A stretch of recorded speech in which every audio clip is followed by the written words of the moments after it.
Live on Nurse Muriel's channel. Just waiting for some people to join in. Whew. Let's see who's up and about.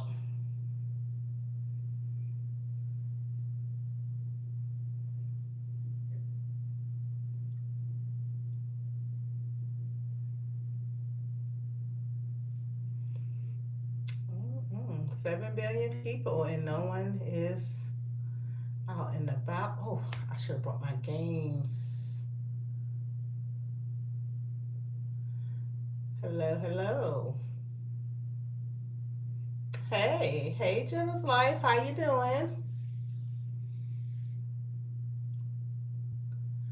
I just popped on here today. I kind of want to play some trivia or um, talk about nursing or whatever. I'm just checking in. I wanted to play trivia, but do I have any trivia here? I'm doing good, and you? I'm doing well. You can hear a little congestion in my voice. I've been battling. I don't know if it's the flu but I take my Dayquil and I kind of keep it moving. I think it's the weather here in South Carolina. It kind of threw me off because it's gotten warm and I just turned the AC on. I turned the fan on and ceiling fan, everything. And I woke up one day like this, nose draining, headache, and I'm on like day 3 now. It's pretty much congestion now. And the headache still comes and goes, the nose drainage. A lot of people have been telling me it's the pollen, but I've never had an issue with sinuses before, ever in life. But I know things can change from year to year. So I just took some Dayquil. Yeah, I remember the jealous class. I remember the names. I remember your name. How's things been going since that? That hasn't been a full week yet. So how has it gone so far? Because I think my suggestion was you're gonna have to stop sharing your grades. Um, have really stop sharing, and if they think that's being a little too evasive, then you might even have to tell them, "Oh, I didn't do as well as I thought I would." Something like I'm barely, you know, jealousy is a real thing. So yeah, they're gonna be in their feelings. So yeah, you might have to just, like I said, you may have to just tell them, yeah, don't tell your grade. And I hate to say lie. I wouldn't say lie, but I would be like, I didn't do well at all, or something like that, because jealousy is real, and you know, people are crazy. And that's awful because you want to be able to, sometimes you want people to celebrate your wins with you, but then the people you are closest to, especially if y'all are in the school, y'all are going through the same thing, you would expect them to want to celebrate your wins, but they're not going to want to celebrate if they're failing. So I'm going to tell you congratulations, because I know the stress of it all. I can relate. I know the stress of it all. I know how it feels when you get that passing grade. Congratulations. Yes, you are welcome. I still remember getting some of my grades and being like, ooh, I was so thankful for a 78 on the test. I was so, how it normally runs is in a regular semester, those first 2 tests are the tests to wean you out, to see who they feel like who's going to make it and who's not. After that first test, you have a couple people who drop from the program. After that second test, people are going to drop who, you'll end up with half the size of the class that you started with after that second test. That third and that fourth test, they be a little easier. And that's why I tell people, if you come through those first 2 tests with, holding maybe like a 72 to 75 average, continue on. Don't give up. Because on that third test, what I've seen in nursing programs, that third test is when you hit those mid 80, high 80s grades, and then that fourth test, a lot of people, they always in the high 80s to the 90s. So I tell people, don't give up. Hi, KJ2878. Yeah, the class is gonna. Ooh, Peds. Peds isn't. Let me see. Was Peds very hard for me? Peds was hard for me because I feel like my instructor made it difficult. Even with me having kids, Peds was kind of difficult for me. The Peds was, but the OB wasn't. So I'm gonna put it like that because we had a different instructor for OB than Peds. Peds was a little difficult for me. And then I was like, I don't have interest in working with babies, so that might have been another reason why. But yeah, I thought OB was going to be a breeze because I had children already, but there's so many things you learn about obstetrics in class that you would think you should already know, especially if you're already a mother. But yeah, peds was kind of difficult.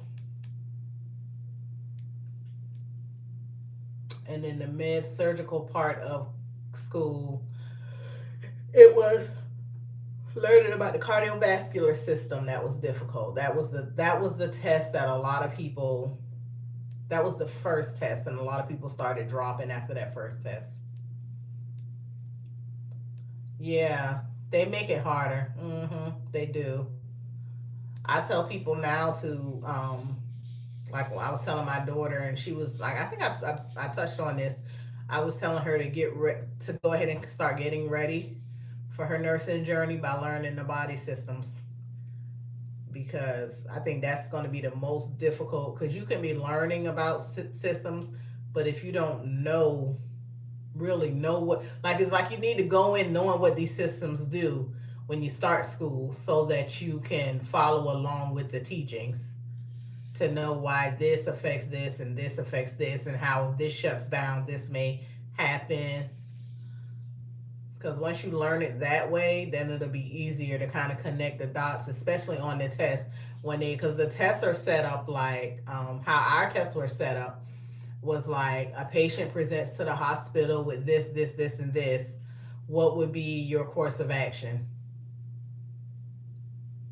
Yeah, you need to know that is a better way of saying it. Yes, you need to know the normal way to know what's abnormal. You know what? That's a gem right there. That's exactly. You need to know the normal way to know what's abnormal. That is so true. That's a better way of putting it. So I told her to go ahead and study on the systems of the body to know how everything functions. And that way, if something is going wrong, it's like if something is going wrong, what could possibly be happening in the body to cause that to go wrong? That's how I rationalized it, and that's how I did pretty good in school. Like when I went into my final for all of my classes, I didn't want to have anything above a 67, 68 in order to pass, because I felt like if I went into my final needing like an 80, then my chances of passing were slim. So I didn't want to have to need anything over like a 67, 68 on my final to still pass my class. I never was the student that tried to shoot for all A's. I'm not even gonna lie. I never tried to shoot for all A's, but I never tried to be at the bare minimum to pass. Like, I wanted to be able to go into all my finals not needing anything above like a 67, 68. That was my process. Yep. And then just about for all my finals, that's about all I ever needed. Like, it was a 65, 67.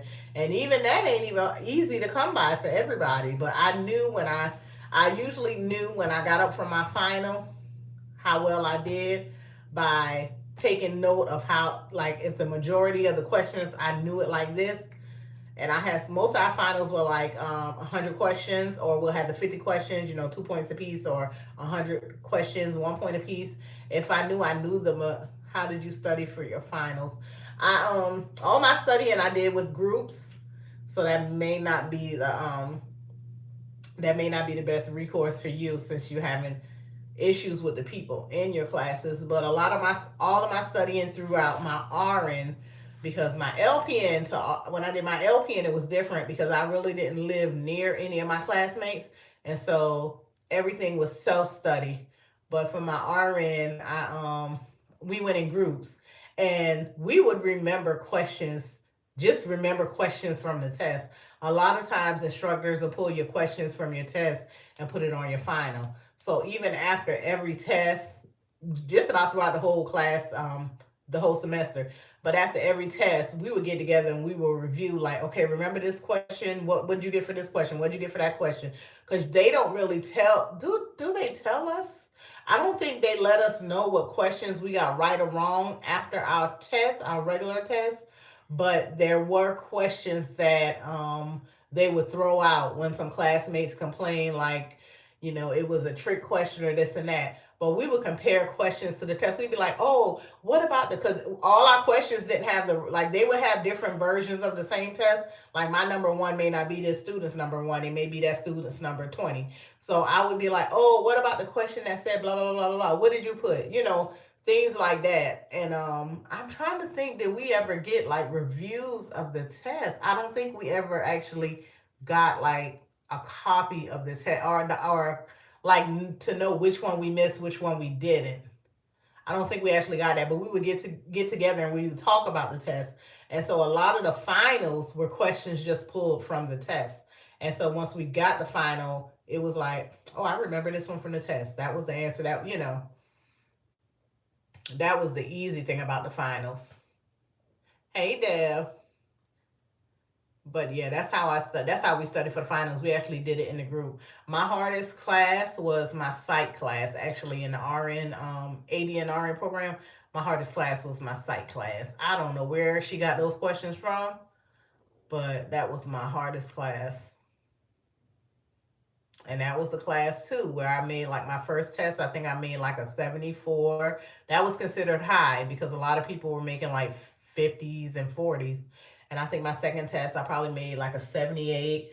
Then my third test, I made in the high 80s. The last test, I made in the 90s. And I believe my final, I probably made a 74. I don't remember what the final was because I didn't go into the final needing a high score. That was my main thing. Yeah, I'm trying to my med surge. You know what? I'm trying to remember. It wasn't that long ago, but oh goodness, I can't remember my med surge final.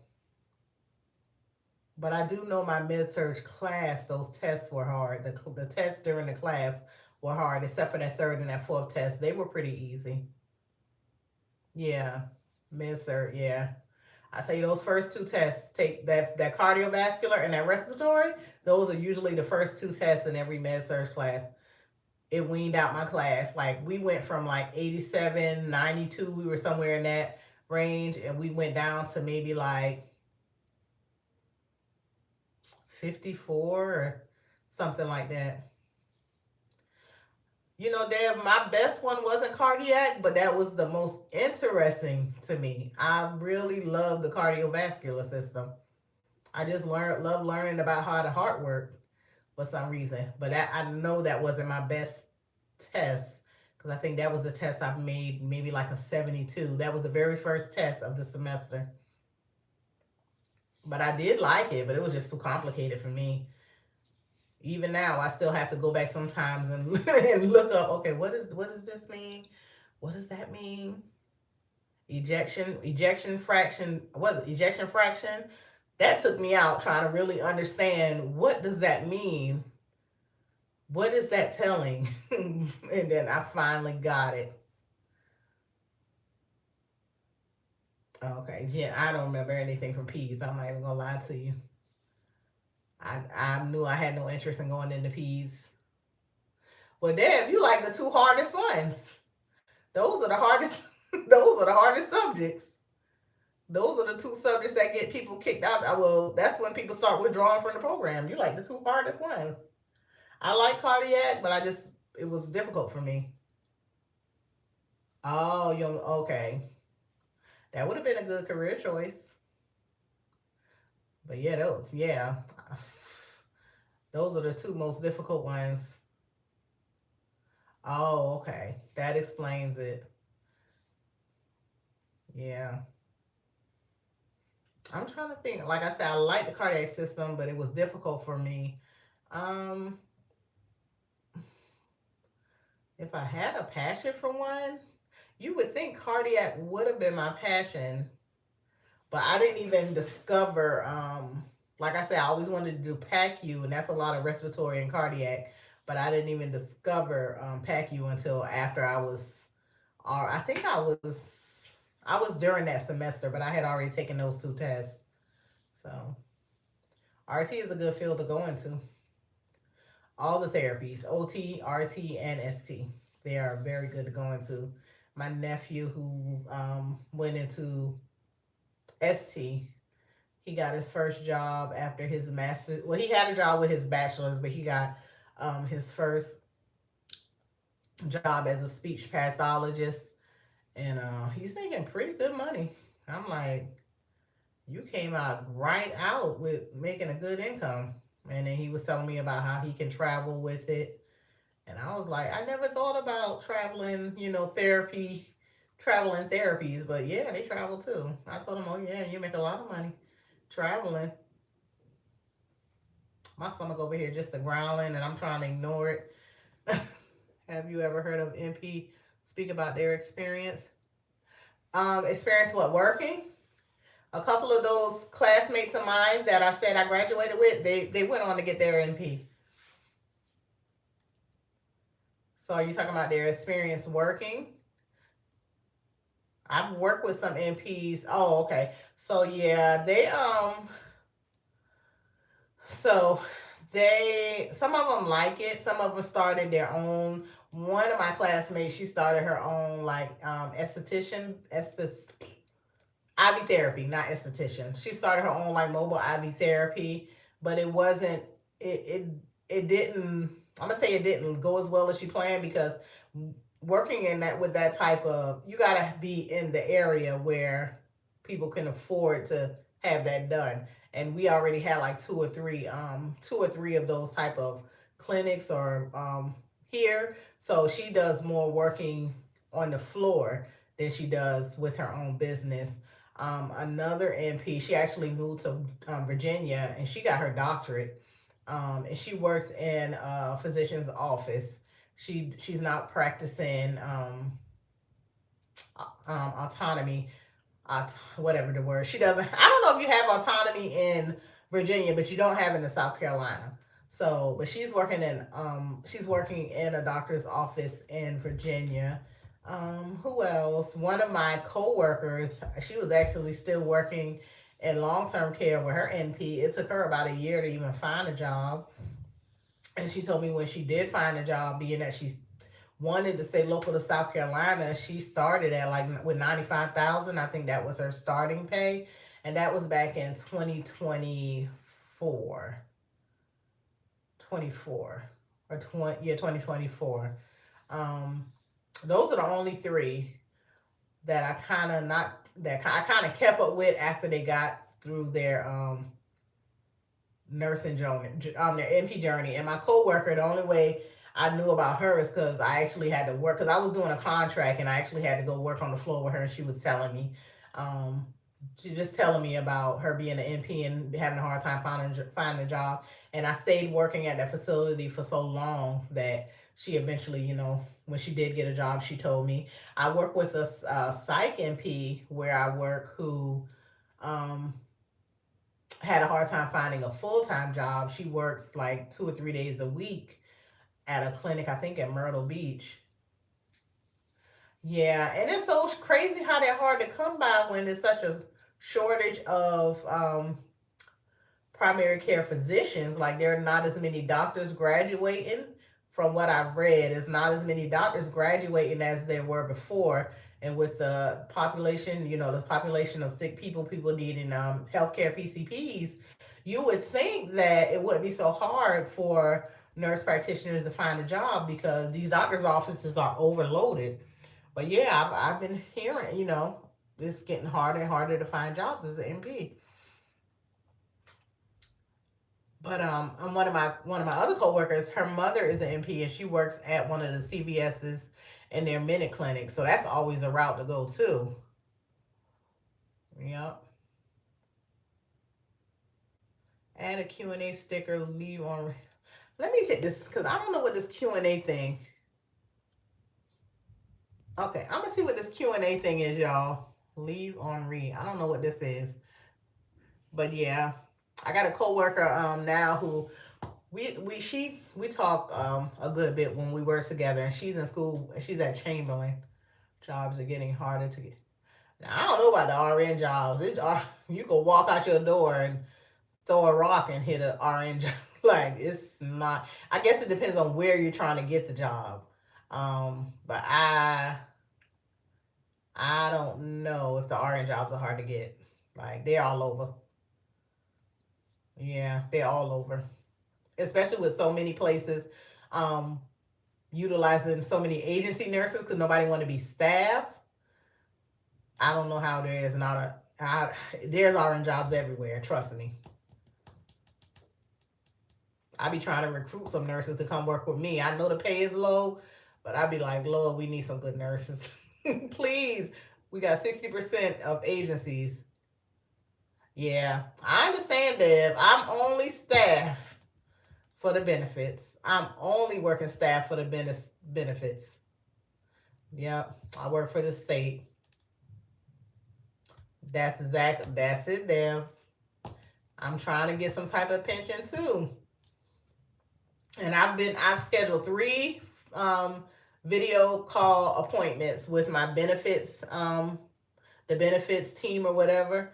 And I missed all all three calls. I don't know about it. And I even set my calendar for the last one for Google to remind me, and I still missed it because I'm trying to get a handle on if I can work because it's 8 years for South Carolina State. I don't know if that's everywhere. 8 years to be vested. But I was told that you can shorten that 8 years if you work more hours. Like if you do a lot of overtime, you can shorten that 8 years. And so I was like, okay, so do they count the 8 years by the amount of hours you're supposed to work within that 8 years? And that's how they calculate the 8 years? Or is it actually calculated by calendar years? Because my HCC, who's only been there 6 years, she told me she's already vested because she works so much overtime that she's basically hit the 8 year mark. And I was like, if that's the case, let me get on it because I can make these next 6 years 4 years. And then I want to, I don't want to lie and say once I get vested, I'm going to leave, but at least have some guaranteed, that's a little bit of guaranteed money coming in after retirement. And that's outside of your Social Security retirement. Like I said, I got a coworker who told me she's looking, she can retire this year. Um, from the state because she has the age. She'll have the age, and she started working for the state back when the age was 55 for retirement. But she doesn't have the age for the federal, the Social Security retirement. But I think she said with her state retirement, she told me 5,500, but I don't know if that's just with the state or with both combined once she actually turns 65 to retire from. I need to ask her that, and then I'll come back here and let y'all know. Yeah, but she told me 5,500 will be what she would be getting in retirement. And I was like, I never go back to work. I can make it off $5,500 a month.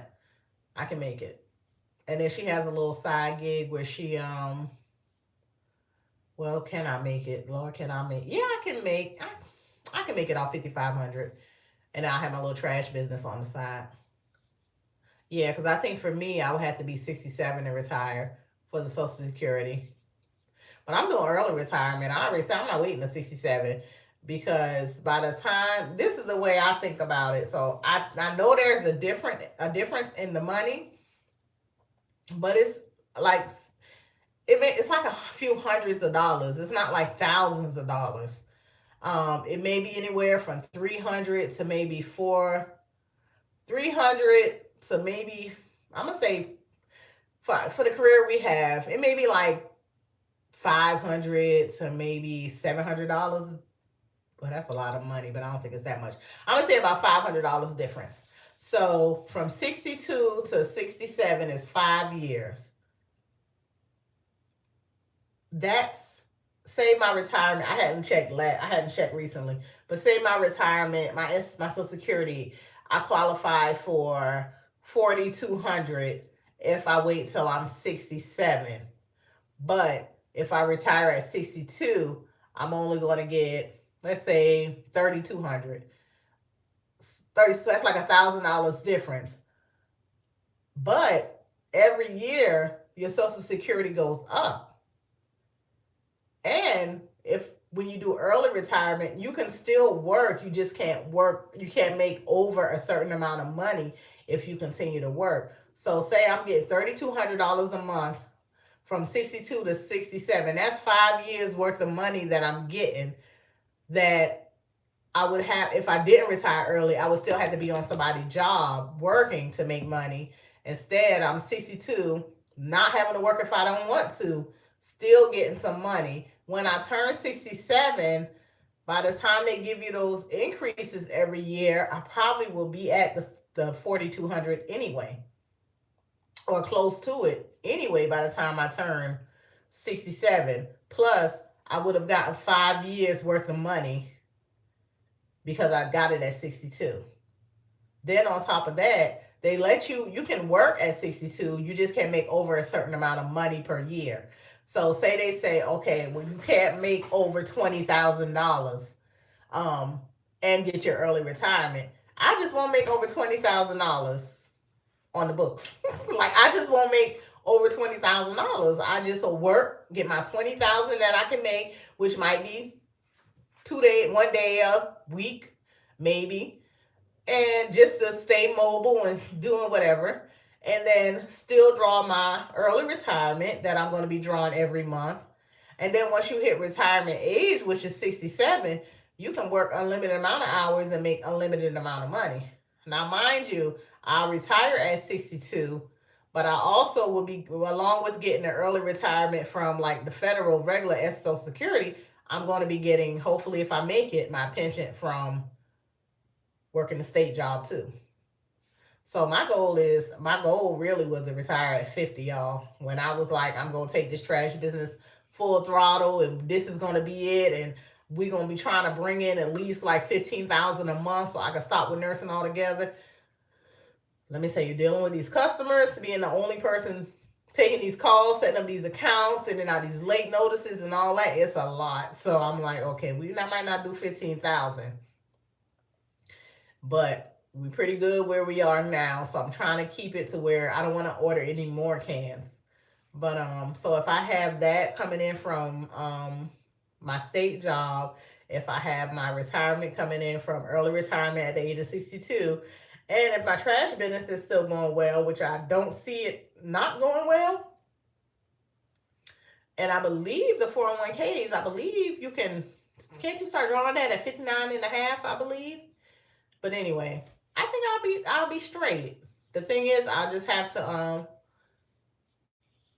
so I don't think with my business it would, that income, I still wouldn't be able to do over 20,000.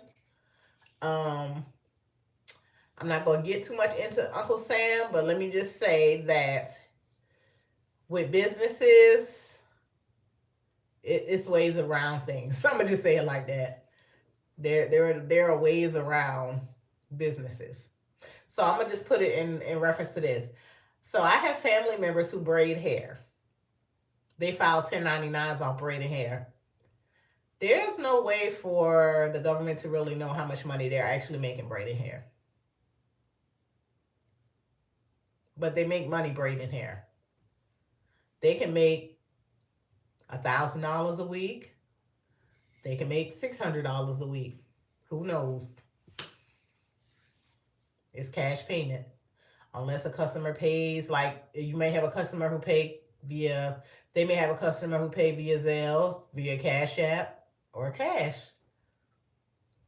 Who knows? Who knows what they're actually making? I'm gonna just say with the 1099s, you get a little bit of leeway. I ain't telling nobody to do no type of tax fraud or none of that, but I'm just saying what I have learned.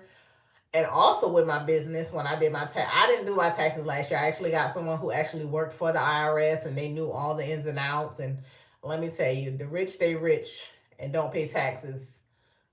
There's a reason why they don't. They got them tax professionals that they know what they're doing. They know how to make it look like their business actually took a loss instead of a profit. They know how to pull out every deduction there is in the books. They know what they're doing. My tax lady last year, she knew what she was doing. She did advise me to let the government take more money out on my federal taxes for my 1040 to offset some of the money from my, she said my 1099 is like a schedule C, and with me not paying any taxes throughout the year, all my taxes get paid when I file taxes. So my 1040 job with me paying extra into my federal, it'll kind of offset some of the money I may end up owing from my 1099. But I have so many things that she can do with my 1099 that I won't be owing any money. I'm gonna put it like that. And me, I'm to the point where I don't really care about a refund. If I get a refund, if I don't get a refund, I don't care about getting a refund. I just care about not owing. Like she told me, there's owing and there's not owing. There's no in between. I just don't want to owe. My goal is not to get three, four, five. Even if I do, I'm happy with that. If I do, my goal is not to owe. That's my goal. And so even me taking a loss, like somebody having my can for months and not paying and not letting me retrieve my can from them, that's a loss that my business takes. So I got to calculate all that up. You know what I'm saying? So it's a lot. It's a lot, but I keep track of it. And that's another reason why I don't really want to expand too much, because I feel like if I expand more, I'm going to have to drop down my hours at my job, because it's a lot sending out these invoices every month, remembering what clients I got that pay cash, which one pays through Cash App. I just started 5 new accounts in the since last Friday, Thursday. I started 5 new accounts. It's a lot. I can, Jenna, but I don't think I have what I have now. I can manage the amount of customers I have now. I can manage. But I think if I was to go further like I originally planned to do and just make the trash business the sole income, I'll have to hire people because it'll be too much.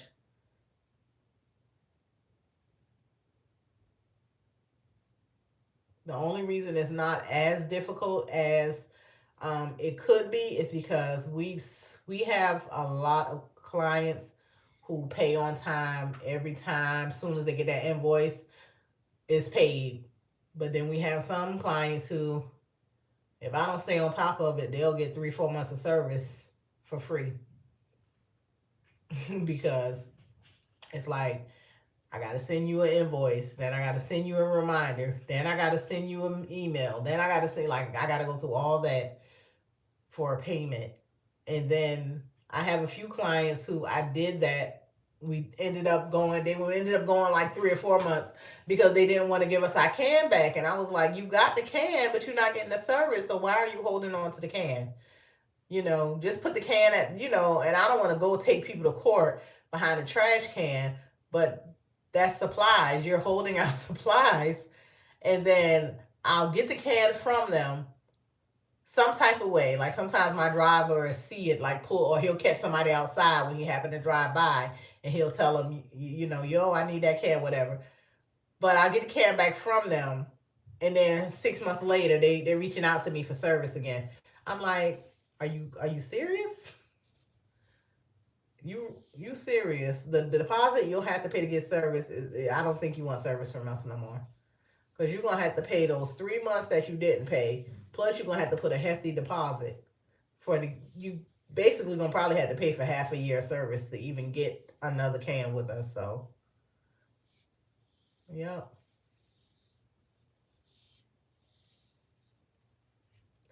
And then my drivers, I have two people who drive, and I don't want to put too much on them. Now my driver, he handles that. Like if he takes help with him, to go do his route or whatever, and then we pay them.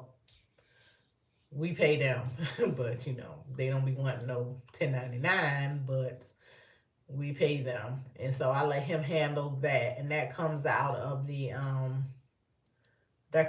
profit too. But I can hire help. I just don't want to. And the drivers that I have now, they are so reliable. I can't see anybody else being as reliable as they are. They are so reliable. Like they haven't missed a week yet. And we started in what, 2022? It's 2026. They haven't missed a week yet of providing service. Now I did have one driver who was sick one week, and so my other driver did both routes. And then that same driver was having trouble with their vehicle, and um my driver went to that driver, and they did both routes together. But outside, they've never actually like really just missed a week for any reason.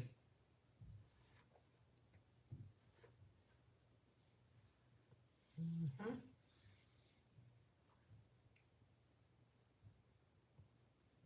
Oh, thank you. And it seemed like it went by so fast. I was like, dang, these years went by fast. They went by so fast. But yeah, it's been to be 4 years in June. Was it 2022 or 23? I think it was 2022 when we started. Yeah, too fast. I'm almost happy that it's going by fast, but then I'm like, it's been 4 years. What have you done in the last 4 years? What have you achieved? Sometimes I'd be check okay. Sometimes I'd be like, I'm tired of trying to achieve stuff. Sometimes trying to achieve stuff be too much work. Like I just want to relax, enjoy life, just go to work, do my trash business, don't worry about doing anything else, like trying to achieve anything. But the only thing I need to try to achieve now is just what I've been trying to achieve for the last whatever years, just getting out of debt. So let me tell y'all. So y'all know I've been talking about selling my house for the longest, and this was gonna be my year to sell my house, but my daughter decided to go to college in the city that the house is in, so I'm stuck in the house for another 2 years. I say stuck because I don't want to be don't want to be there. Um, so I was talking to somebody about like refinancing because I know you can refinance, and my mortgage company has been sending me letters about refinancing, and I know refinancing is basically a mortgage, but um I wanted to know like the ins and out. Like, are you taxed on like the money you pull out from refinancing? Are you taxed on that? Do they care what you do with the money? This, that, and the third. Because I was like, what they're saying my property is worth, my property ain't worth that. But just because of it, what is it? Inflation? Yeah, the inflation. They're saying it's worth it, and they're sending me estimates on how much equity I have in my house, and I'm like, and that's the big thing with buying a house. That's why a lot of people promote buying houses because of the equity. Um, so I was talking to my son's barber, and I was like, cause she live in the same subdivision I live in, and I was like, have you ever known anybody to refinance their house? And she told me she did. So I asked her, how does it work? I was like, okay, I know it's a second mortgage. I said, for one, do they come inspect your house before they refinance? I said, because if they're going to come do some inspections, I need to go ahead and probably do some repairs and some upgrades that I've been taking my time doing, but I need to go ahead and get it done before they refinance, because what they're saying my house is worth, I don't think my house is worth that, especially with the repairs that need to be done. And she was like, no, no, they didn't even come and look at the house. And I was like, how they give you a second mortgage on a house and they don't look at it? She was like, they never came to look at the house. And so I asked her, so how does it work? And she said, okay, well, her house, she had $100,000 in equity, but she didn't need all that. So she pulled $50,000 out. She said they run your credit, they do everything just like you're purchasing a home. And she said it changed her interest rate. She got a higher interest rate, and it changed her payment by $300. She pays $300 more a month, but she pulled the money out to purchase her daughter a home. And when her daughter applied for the mortgage and everything, she didn't have to put her name anywhere on, like, she didn't have to use her name because her daughter had a high enough credit score, and the job that she had, brand new job that she just started working, it was enough for her daughter to get her home in her own, her own name. So she gave her daughter most of the $50,000 to get her home loan. And I said, they don't care what you do with the money. She was like, no. I said, did they tax you on that money? She said, no, she didn't get taxed on it because essentially that's a loan, and you don't get taxed on loans. And I was like, I never thought about it like that. So I'm thinking I might refinance my house in about a year. My daughter has 2 more years in school. So I might refinance my house in about a year. Um, and then use that money that I pull out to refinance my house to purchase my land and my, y'all know I've been saying I want me a mobile home. I'm still on this. I want me a mobile home, and to purchase my mobile home. So I'm gonna try to find me. I'm gonna be in. I want at least 2 acres. And so I said, I think that's what I'm gonna do. I know my interest rate may go a little higher, and my mortgage may go up some as well. But if it's only for a year, because after my daughter finishes that last year, I'm gonna wait for a year to do it. That way, she'll be a senior in college, and she'll have only 1 more year to go. And then when she walks, I told her the day you walk across that stage, I'm selling the house. I'm putting the house up for sale. Now, my thing with selling the house in my subdivision, there are like 3 homes for sale that have been sitting for sale for like the last, I'm gonna say about at least a good 6, 7, 8 months. They've been for sale. I don't want it to take that long to sell my house. But with me doing a second mortgage on my home, it's going to put what I owe on the home, it's going to increase what's owed on the home to the bank. So my son's barber, she told me, she was like, Open Lending, I think that's what it's called, or Lending Tree, or one of those companies online. They buy your house like as is. You may not sell it for the price you want to sell it for, but they'll buy your home as is. And I was like, I think that's the route I'm gonna go. Even if I don't make any money on the sale, at least I pull that money out of the equity, and I got that money. And I don't mind starting over because I'll be happier in the new area. I can transfer the job I have to that same agency in the new area. And with me being in the area that I want to be in, and like how I come down here every weekend and I'm here for 3 days, if I'm in this area full time, I can work a little more and pay off, like get more in overtime, and you know work more, be in overtime, whatever, and I can pay off my new home a little faster because I'll be making more money. Because I'm not like, oh, I'm away from my job for these 3 days that I'm down here. I'm away from my job, so I can't work and do any overtime because I'm away from my job. Now I could keep my behind there and do overtime, but I don't want to be there. I don't want to be in that city anymore. But if I'm here, living here, and my job is here, I can work overtime and make more money and pay it down quickly because I'll be living in the same city that I'm working. So that's my plan. That's the plan I came up with. I will let y'all know how that goes. If y'all know anybody who's ever refinanced a home, let me know if that's how y'all know it to go. Like, is that how it normally works? Because when she told me they don't care what you do with the money, I was like, so they don't care that you're buying another home. Now my thing is the where I'm going to buy another home. Okay, I did speak with some people at some mobile home lots, and they did tell me that being that it won't be a first time home buyer, I'll be a second time home buyer. I will have to put more money down. Like instead of putting, people be around here, y'all just putting $500 down. Ooh, excuse me. Sometimes like five. I remember back in the day they was putting $500 down on double wides. I think now they be requesting like 2,000, 3,000, 4,000. He said, but me being a second time home buyer, I will probably have to put 20% down.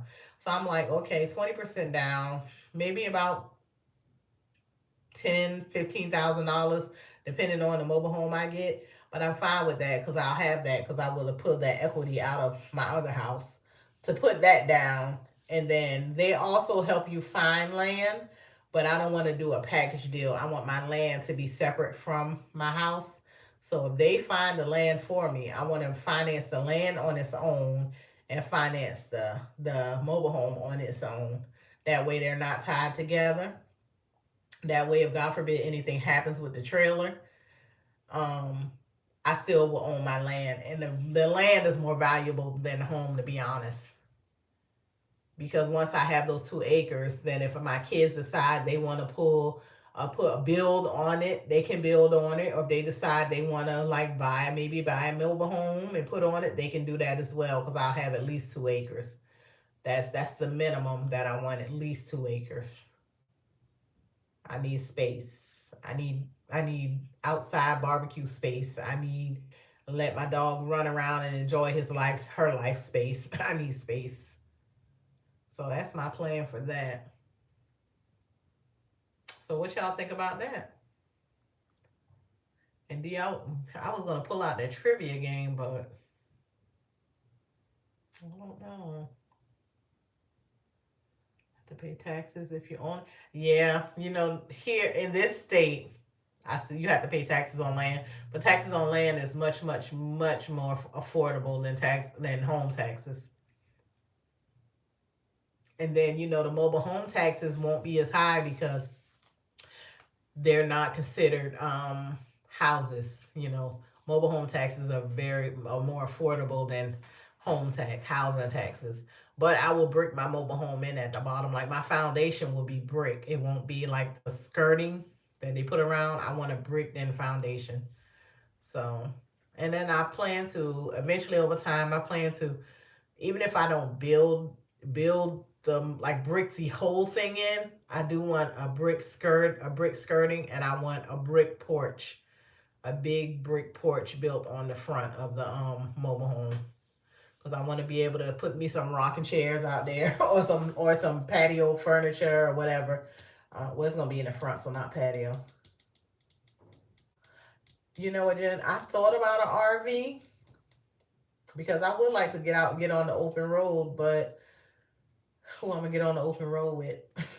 My kids ain't gonna go, and I'm single. So who I'm gonna get on the open road with? But I thought about an RV. That would be nice. One of my coworkers, she has one, and she'll take off from work like 2 months out of the year, and her husband used to just get in that RV and just drive. So RV is a good idea.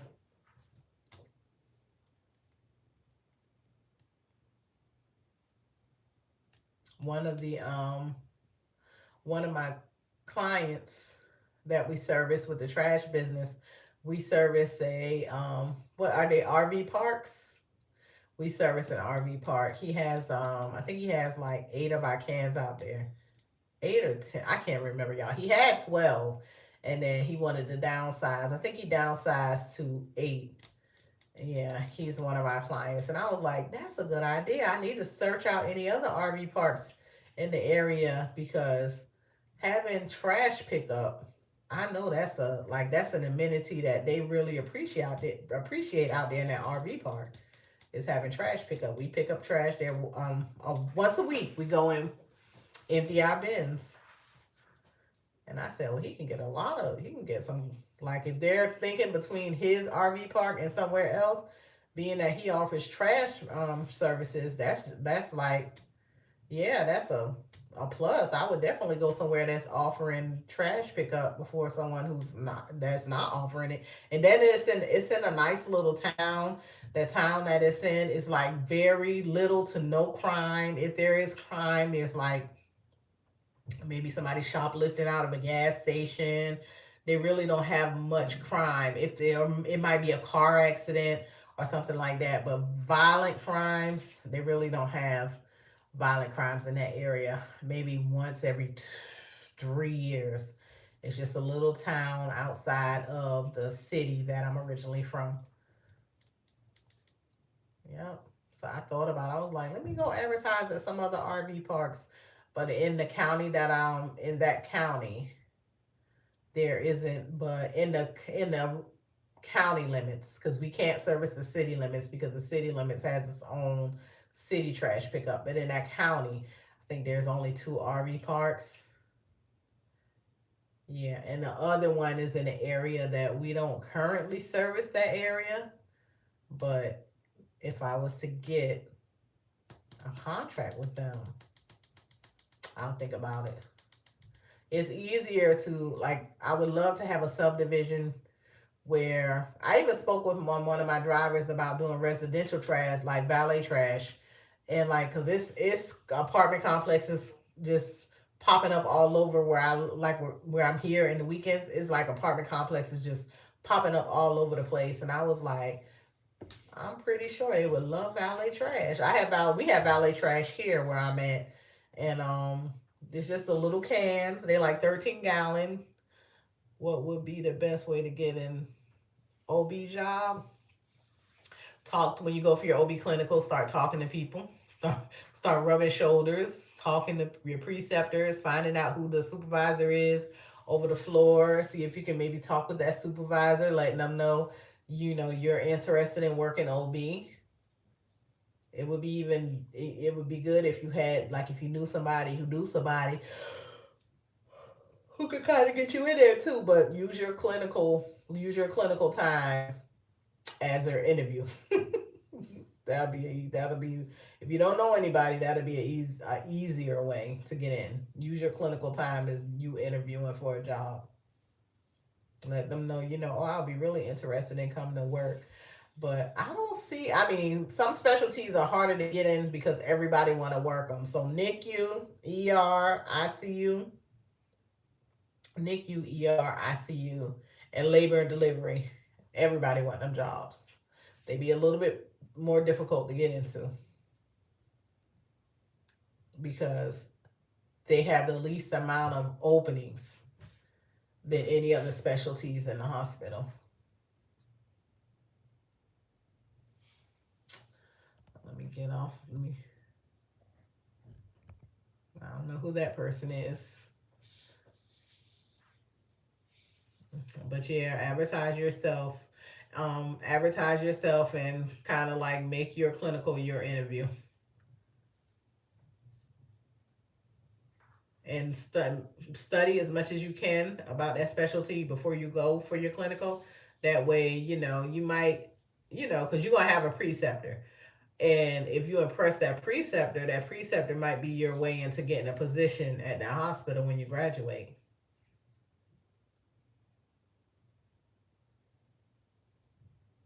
And OB.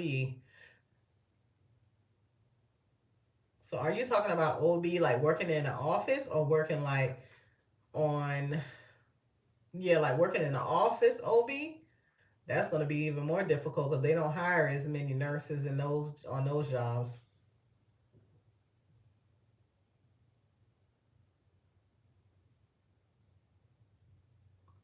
Or on the floor. So you mean like labor and delivery? Yeah, those are kind of hard to get into because a lot of people want to go into them. Yeah, talk to some, get with your preceptor, try to impress them.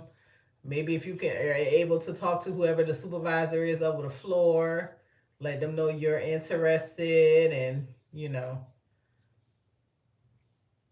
and then when you get near to, well, then other than that, it's just applying. Unless you know somebody, that's another way in. If you know somebody who works there, because like when I applied for the job I applied for, and it was on the med surge floor, child, they hired. Let me tell you, they needed people so bad. I knew I was gonna get hired. They had a 30 bed unit. They had 10 beds closed off because they were so short staffed, and they didn't have a what's it called when you have to have a was like an internship. They didn't have that. Like I had to, like most hospitals, they make you do a year or two, like kind of like an internship, and they make you sign and all that, saying that you'll work there for whatever. I didn't have to do that because they needed nurses so bad. They just hired me right to the floor.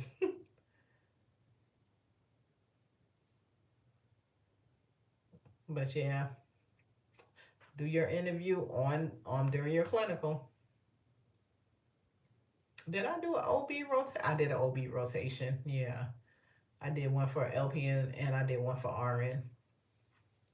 I remember my OBO rotation for LPN and residency. That's what it is. I'm talking about internship like I'm a doctor. A resident. What do doctors do? No, internship is when you're in school. Residency is for doctors, but and nurses. So yeah, residency. I didn't have to do a residency, because they needed nurses so bad on med surge, and they didn't want to dissuade anybody from applying, making them do a residency. So I'd have to do a residency for med surge, but yeah, you may have to do one, and you may get hired when you have to do a residency. But I remember when I was in school for my LPN and we did the OB rotation. There was a a mother in active labor who needed a blood transfusion, but she was a Jehovah's Witness, and she was refusing the transfusion. And I remember her hemoglobin was like 6.2 or something like that. It was low. I was like, oh, I wonder what's gonna happen. They were so, and this was 25 years ago. 2000 and this was like in 2001, so 25 years ago. And I was like, oh, I was wondering what was gonna happen, but our clinical ended before our clinical ended before she actually, gave birth. So I don't know what happened with that, but that was just like one of those things you learn about in school, but then to actually go to a clinical and it's actively happening at that time, because they were going back and forth, like the family, the birthing mother and the family and her mother, because her mother was there. They was adamant she was not getting a blood transfusion. I was like, mind you, I'm like 22 at the time. So I was like, oh, this is what we talked about in school. But my OB rotation for my RN, it was actually a birthing mother in there that I actually worked with, um, had recently worked with, as an LPN while I was in school for my RN. And when we walked in her room and I saw it was her, I asked them to, for me not to work with that patient because I knew her personally and I just didn't want to be all up in her business, like, be up in her business like that, because like they were checking her dilation, they was doing all that. When I saw her, I was like, oh, she pregnant, she have, because I hadn't worked with her. It had been over a year or so since I worked with her, and she didn't have any kids. She was in her late 30s, I believe, and she didn't have any kids, and that was her first child. When I tell you that pregnancy blew, I mean, she was so swole everywhere. Her face, everything was so swole. And I wanted to be like, oh, because I worked with her, but I didn't want to make it awkward. So I asked them to take me off of her because she's a coworker. She was an old coworker of mine. Yeah. Which was so crazy because it's four different hospitals in that city, and she happened to come. She was at the one that I was doing my clinical rotation at when she got. I was like, wow, what are the chances?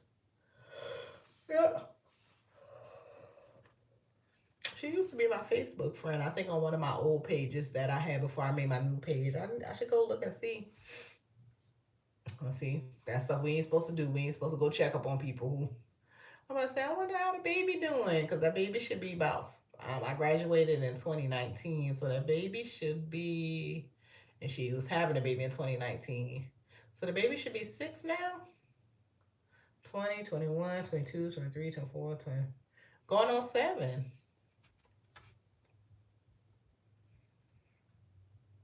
Yeah. But I'm rolling up on an hour, y'all. I just decided to pop in here. I might pop in again tomorrow if y'all have any questions for me. I'm gonna try to find my trivia game and see if y'all want to play some trivia. I got like an 80s, 90s. Well, no, I think it's 90s trivia. And see if y'all want to come on here and play trivia. I'll be all on TikTok sometimes playing trivia with the people. My last OB rotation is coming soon. Maybe I should say, yeah, say something. How much longer do you have before you finish school? Well, are you finishing in May? If you're doing OB, that's like one of the last few classes. Well, no, because after OB, we did like a leadership class. So are you graduating in May or are you graduating in? Oh, in July. Oh, you're right there. So you got your last.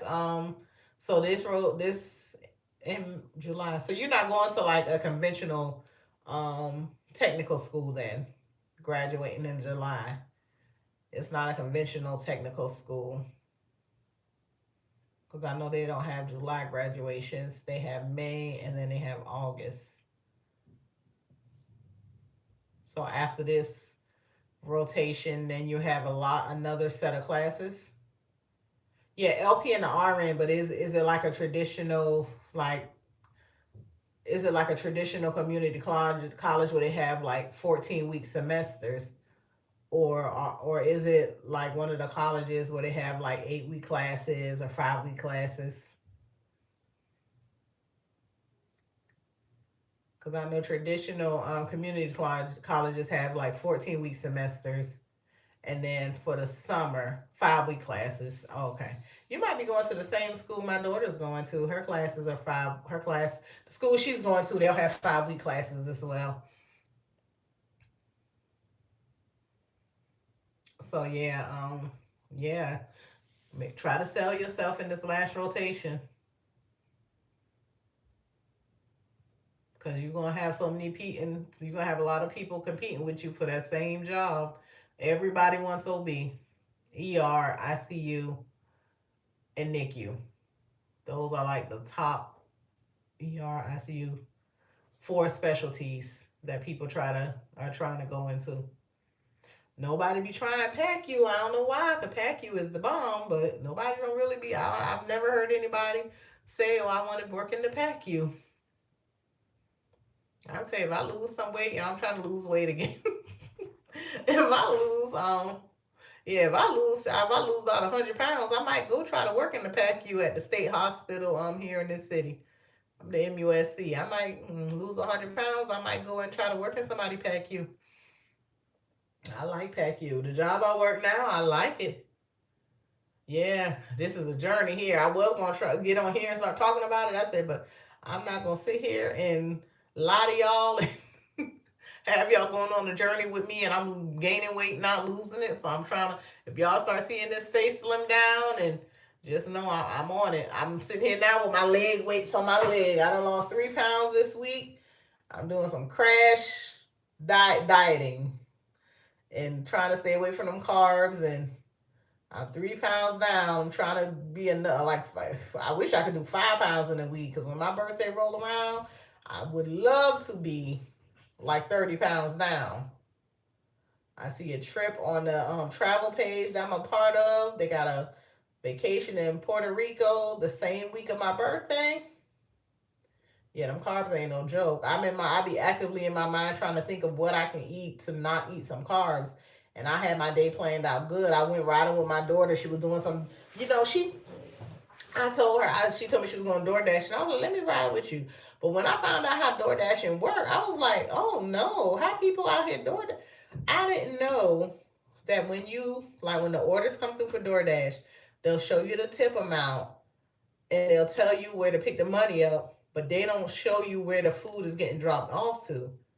So somebody could be tipping you $8 to go pick up some food, but the drop off is 10 miles away. That's not worth it to me. So once we did that one DoorDash, that one order, I told her, girl, turn that thing off. I'll never suggest you DoorDash again. That's crazy. How you not gonna tell me where I'm going?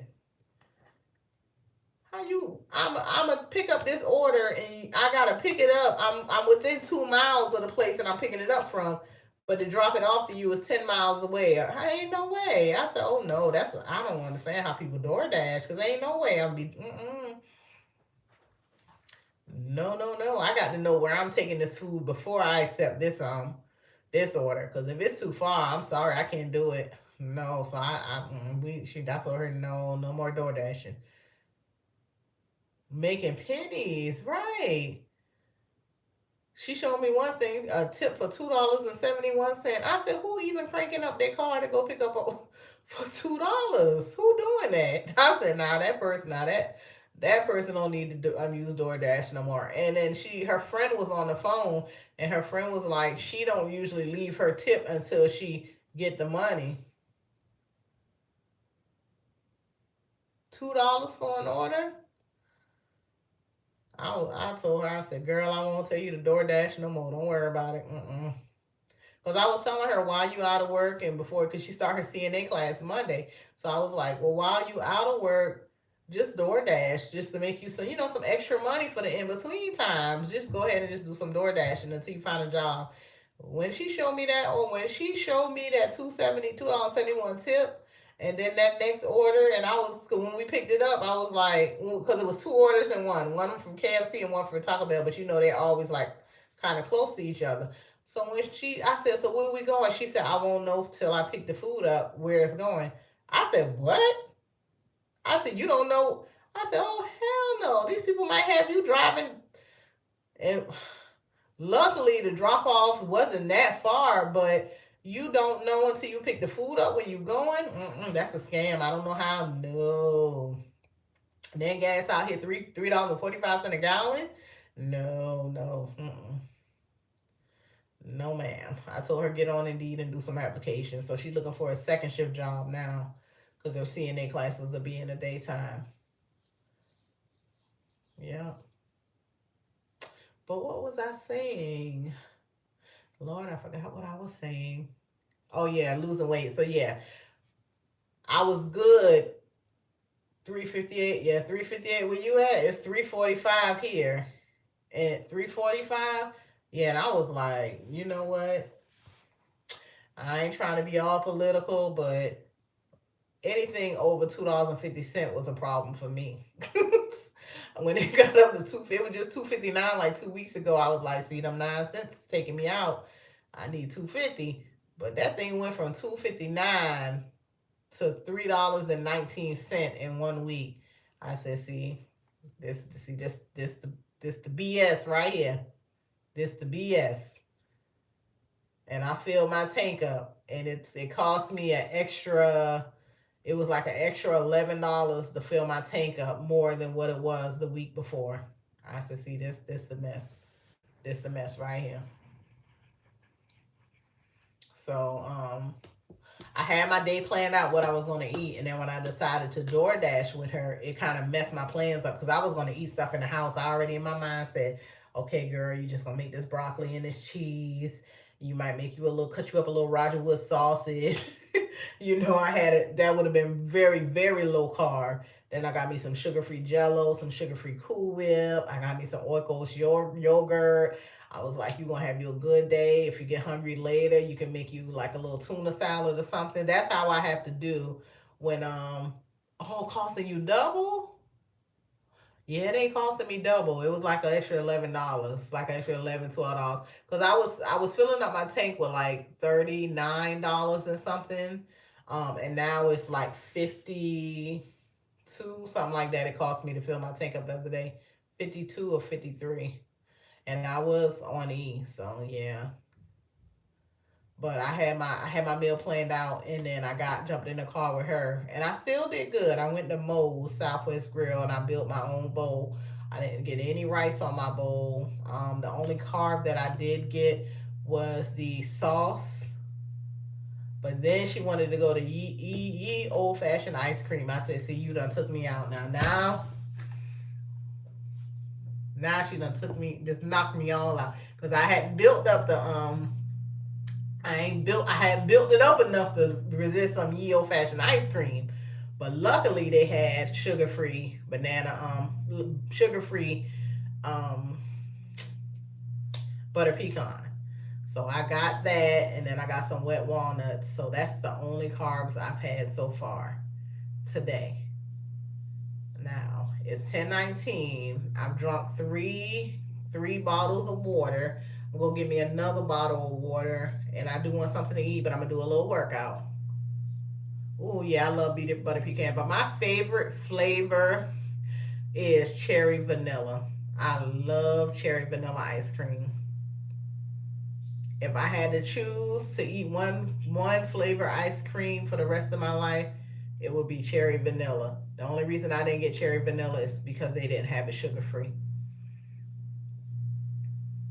I used to think butter pecan was my favorite until I got introduced to cherry. And I think cherry vanilla is kind of like an acquired taste. A lot of people don't like it, but I love it.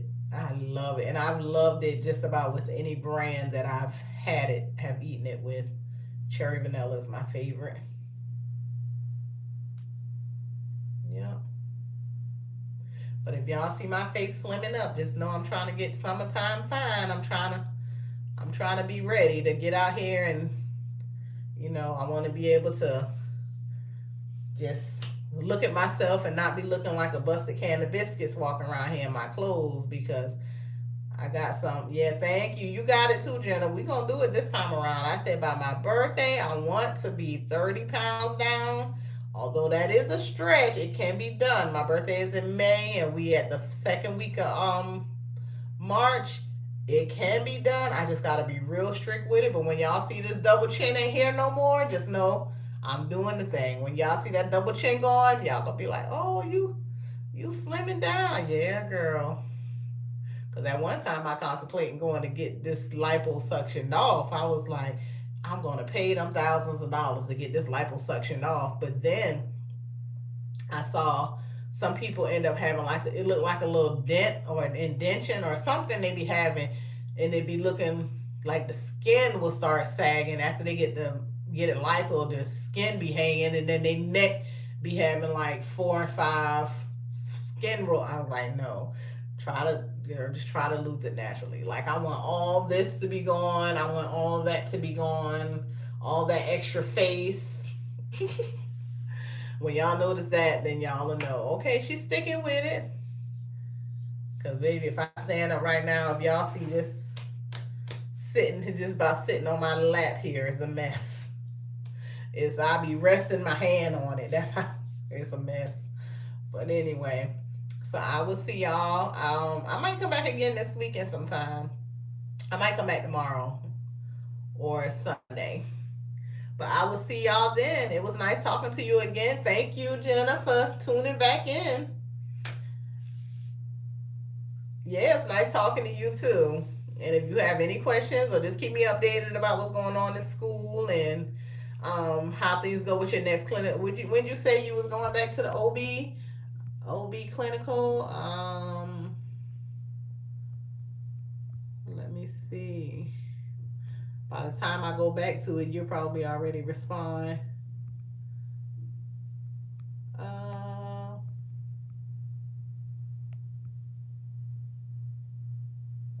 Sunday. Oh, okay. Okay, so I might come back Sunday evening then and see how things went with that rotation. But congratulations again on passing your exam. And I will see y'all Sunday. Bye.